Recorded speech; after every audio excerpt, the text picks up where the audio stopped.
The advice everyone gives you about emergency savings, 3 to 6 months of expenses, is probably wrong for your situation specifically. Because that number treats a single parent with unstable income exactly the same as a couple who both earn steadily, and the two do not need anywhere near the same amount. In the next few minutes, I'll show you how to find your number, the way I worked it out for people whose personal finances I assessed for a living. So why does the famous rule fall short? 3 to 6 months of expenses sounds precise, but it is silent on everything that actually changes your number.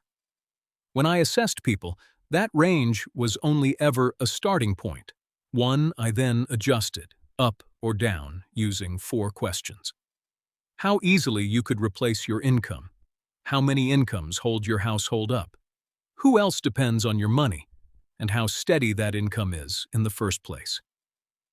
Those 4 are the whole game. So let me take them one at a time. The first question, if your income stopped tomorrow, how long would it realistically take to find new work at a similar income? This is the one people underestimate the most. When people plan for a rainy day, they picture a one-off cost. The car breaks down, a bill lands out of nowhere. But the far bigger shock is usually the income itself stopping and the stretch of empty weeks before new money comes in. For some people, that is a few weeks. For others, specialized or senior roles, narrow industries, it can be many months. So your emergency fund is not really sized by your bills. It is sized by how long you might go with nothing coming in. The second question, how many incomes hold the household up? One or more than one. This changes everything, and the standard rule is blind to it. If 2 incomes support your home and one disappears, the other keeps the lights on while you recover. The shock is real, but it is cushioned. If one income supports everything and it stops, there is nothing underneath it. Nothing. So the single-income household is not a 3-month household. It is a 6-month household at least, sometimes far more, because there is no second line of defense.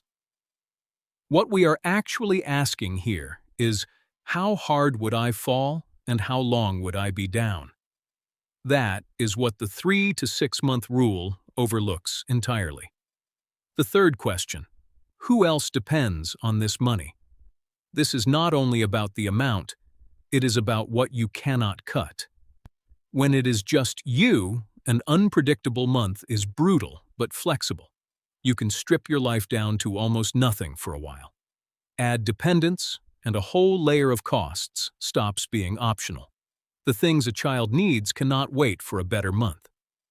The more people who rely on your income, the less of your spending you can cut in a crisis. So the fund has to be bigger. The fourth question, how steady is your income in the first place?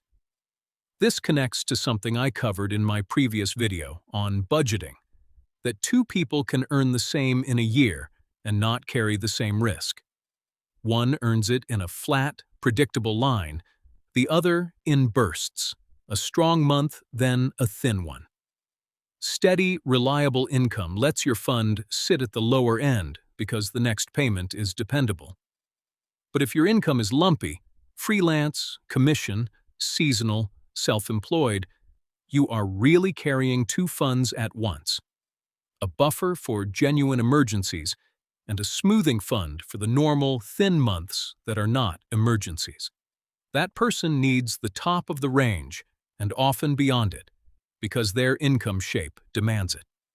One more thing sits on top of all 4. A big planned expense. A deposit for a flat or a car, a move abroad, a course you want to take, is worth saving for. But it is not your safety net. The mistake I saw constantly was people counting money they had already earmarked for something planned as their emergency fund.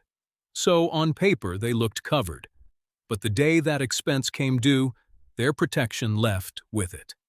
Keep them in separate pots. Money already promised to something else was never protecting you. So let me run all four on one person so you can see the number appear. Take Maya, for example, on a single salary supporting a child. On paper, she looks stable. Same paycheck, same date every month. And the standard advice would hand her 3 to 6 months and move on. But run the questions. 1. How easily could she replace that income? She is in a role that would take months to find again, so a gap is long. Up. 2. How many incomes hold the household up? Just hers. Nothing underneath if it stops. Up again. 3. Who depends on that money? A child does, so a whole layer of her costs cannot be cut in a lean month. Up again. 4. How steady is it? Steady right up until the day it is not. A steady salary is not a guaranteed one. Add it up, and the person the rule called a 3 to 6 is really between 9 and 12. If she had trusted the slogan and stopped at 3, she would have found that out the hard way. Now flip almost every answer. 2 steady salaries, no dependents, both in secure work. That household genuinely lands near 3 months, and piling up a year kept in savings would just be money sitting idle. Or if your income is unstable on top of everything else, you are higher still than our single salary example. Same 4 questions, a different answer every time. One household near 3, another near 12. And that's because of how exposed they are. People with one steady income, or a couple with a child, in reasonably stable work.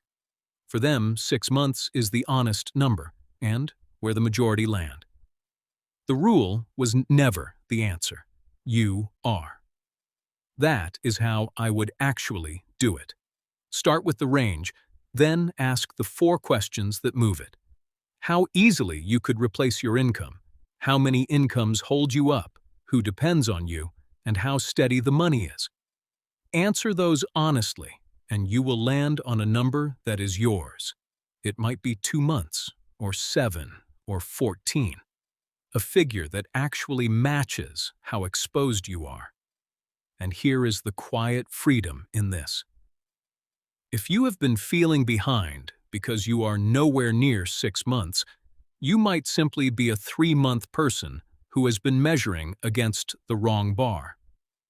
And if you have been feeling safe at 3, but you are a single income supporting a family in unpredictable work, you now know the truth before an unpredictable month tells you the hard way.